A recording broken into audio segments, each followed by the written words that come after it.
Every star and every planet has been fashioned by your hand.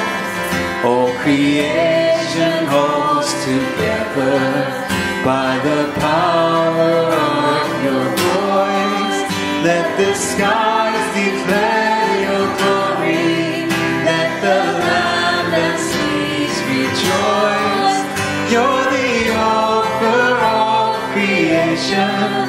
You're the Lord of every man. And your cry of love rings out across the land.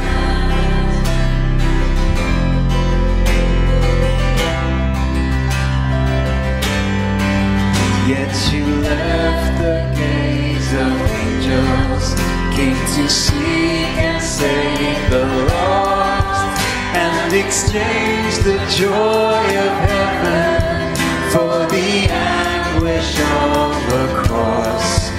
With the bread you fed the hungry, with a word you stilled the sea.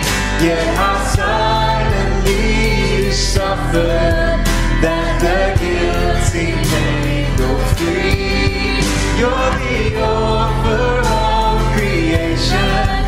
You're the Lord of every man.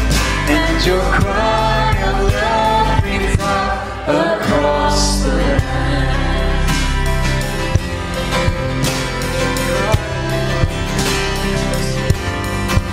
With a shout she rose victorious, wresting victory from the grave, and descended into heaven, leading